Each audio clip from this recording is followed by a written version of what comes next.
রাহমাতুল্লাহি ওয়া বারাকাতুহু। দীর্ঘ সময় আপনারা এখানে বক্তব্য দিচ্ছেন, শুনছেন।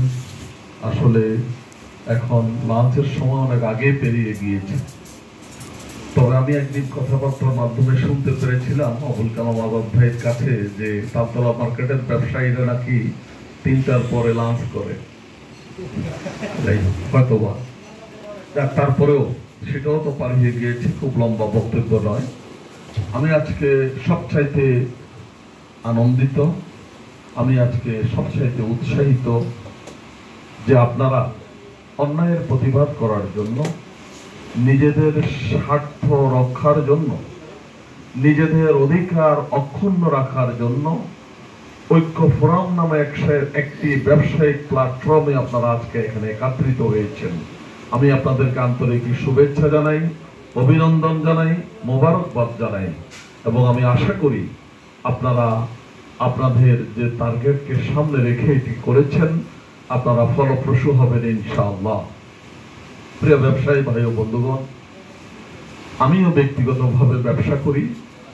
আমি বাংলাদেশ মুদ্রণ শিল্প সমিতির সিনিয়র ভাইস প্রেসিডেন্ট হিসাবে বর্তমানে দায়িত্ব পালন করছি। সমগ্র বাংলাদেশ ব্যাপী এই সংগঠন, এই ব্যবসায়িক সংগঠনের উদ্দেশ্য লক্ষ্য থাকে ব্যবসায়ীদের স্বার্থ সংরক্ষণ করা, ব্যবসায়ীদের স্বার্থ সংরক্ষণ করা। এই খিলগাঁও তালতলা সুপার মার্কেটের উত্থান পতন এসব কিছুর সাথে আমার সম্পৃক্ততা অনেক দিন থেকে, অনেক দিন থেকে। আপনারা হয়তো অনেকে আমাকে দেখেছেন, চিনেছেন, জেনেছেন। বিভিন্ন ভাবে যে কমিটি হয়, কমিটি করতে চায়, সেখানে আমার ব্যক্তিগতভাবে ভূমিকা থাকে, যোগাযোগ থাকে।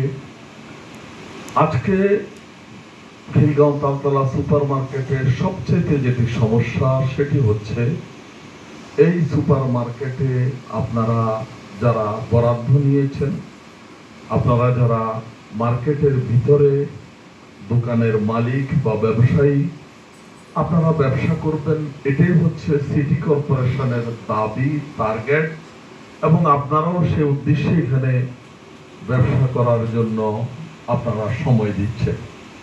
কিন্তু বিভিন্ন চক্র বৈধ অবৈধভাবে